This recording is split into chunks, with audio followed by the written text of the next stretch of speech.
Hi, I'm Jeff Richards. Welcome to Japan Today Spotlight, where we go deeper into the headlines you know and some you might have missed. When hot weather leads the news for days, you know it's going to be a scorching summer, and in our case, it's only June, usually still a part of the rainy season. The Japan Meteorological Agency reported record high temperatures for June across the country. This heat has already been blamed for several deaths. Hundreds have been hospitalized for netshusho, or heat stroke, as well as heat exhaustion. This week on Japan Today Spotlight, we look at how this early heat and humidity is affecting Japan and what people here are doing to stay cool. Now, it's important to get this out of the way. This is not a story about climate change. It's about what is happening in the news right now, and we'll limit it to that. The Fire and Disaster Management Agency have been issuing daily heat alerts since mid-June, which is typical for this time of year. But the intensity of the alerts and the early casualties is raising concern. Already, 5 deaths were linked to heat stroke in the week starting June 16th, and we haven't even hit peak summer. Last year, more than 37,000 people were hospitalized for heat stroke between July 1st and July 28th. In that same month, over 120 people died, all from heat-related causes. And that was with a normal summer schedule. With this year's early heat, those numbers could climb even higher. Farmers and the elderly suffer the most. More than 80% of heat-related deaths over the past 5 years were people in their 80s and 90s, according to the agency. Most were found in just 2 places: collapsed in fields or greenhouses, or at home,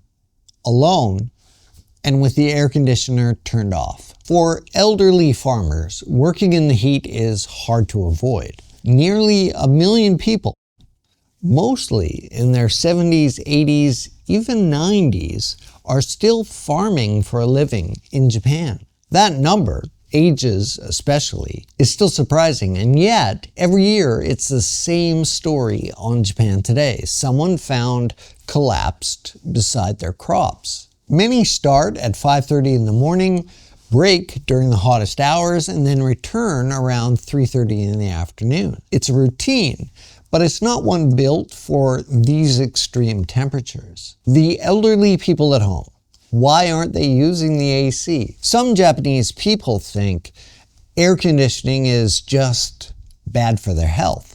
Others grew up without it and see enduring the heat as part of life, the gaman approach. But more often, it really just comes down to money. Pensions in Japan are low, and electricity bills just keep rising. To help, the Tokyo metropolitan government is waiving basic water utility fees through September. They're hoping that it'll make it easier for people to run their AC. About 8.2 million households will benefit, but electricity costs still untouched. Some companies are offering heat stroke insurance through mobile apps. A Sumitomo Life subsidiary offers heat stroke condolence money insurance. For 100 yen, about $1, you can get 1-day coverage and a 10,000 yen payout, about $68 if IV treatment is needed. Tokyo Marine and NTT Docomo offer a similar plan through the D-Payment app. Tens of thousands of people have already signed up. This is not a commercial. We don't support these companies in any way. In Japan, we're really not meant to start baking until July. Semi, those deafening summer cicadas that emerge after the wet, they aren't even humming yet. Last year, Japan had its hottest summer ever for the 2nd year in a row. On July 29th, in Sano, Tochigi Prefecture, the temperature hit 41 degrees Celsius. That's about 105 degrees Fahrenheit, and it's not a one-off. From 2019 to 2024, every summer has ranked in the top 6 hottest on record. Weather agency records also show that summer heat is starting earlier and sticking around longer. Every region, except Hokkaido, recorded record high average temperatures, and this year looks just as bad. In Tokyo, it hit 34.4 degrees on June 19th, and so far, the rainy season has brought barely any rain. How are people coping with the heat? Well, the best advice is still the simplest. Drink plenty of water, stay out of the sun, and keep the air conditioner on while you sleep. Elderly people are encouraged to spend time at senior centers instead of staying cooped up at home. It's safer and it helps lower electricity bills. It's probably cooler too. Dressing for survival in this heat and humidity matters too. The government's Cool Biz campaign runs from May through September 30th. It encourages workers to ditch the suits and ties in favor of open neck, short-sleeved shirts. I'm just wearing boxers down here. Each year, the Prime Minister and Cabinet kick things off by wearing Okinawa's Kariushi shirts for a day. It's a photo op, sure, but still a reminder that even officials are sweating it out too.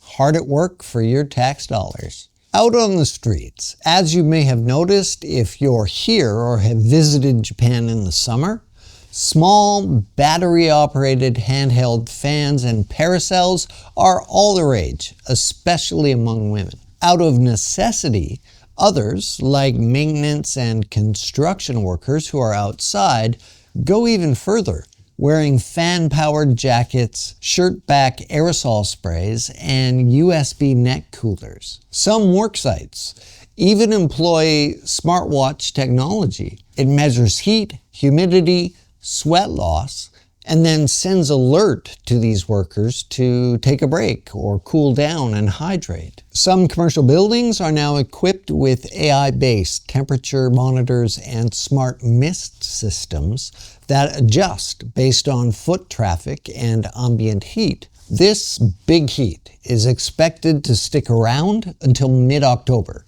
according to the Japan Meteorological Agency and its forecast. How are you staying cool in the summer? What's your best tip for beating the intense heat and humidity here in Japan?